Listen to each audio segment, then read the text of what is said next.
50 жаштагы аялдын өмүрү кыйылды.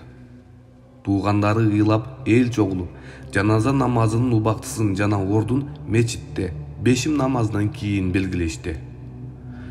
Сөөктү жууп, кафанга ороп берүүгө бир аялды чакырышат. Ал аял каза болгон аялдын бар кийимдерин чечип баштаганда, ал денени көрүп абдан коркуп кетет. Өлгөн аялдын денесине мите курттарга толгон эле. Ал аял коркуусун кармап, жууп, курттарды да колунан келишинче тазалайт. Кээ бир курттар жуулуп кетсе, а кээ бирлери териге сиңип калды.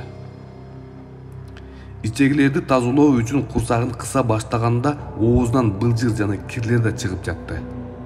А сөөктү жууш үчүн болсо 32 чака суу сарптады. Белгиленген убакытта адамдар жаназа намазына топтолуша башташат. А сөөгү асыр намазына жакыныраак гана кафанга оролуп бүткөн болчу. Асыр намазынан кийин жаназа окулду. Сөөктү мүзөгө алып келгенде көрдүн чуңкурунун жарымы да казылып бүтө элегеле. Ошондо аксакалдардын бири көрдү казууга жардам берүүгө ошол жердеги жааматтан суранат. Ошентип казуу ушунчалык кыйын болгондуктан аягында жакын туугандары гана калды. 12 адам куптан намазынан кийин акыры денени жерге бере алышты. Жергиликтүү молдо анын ибадаты, намазы, орозосу бар беле, садака кылды беле деп сурады. Аялды тааныгандардын баары ийин куушурушуп унчукпай туруп беришти.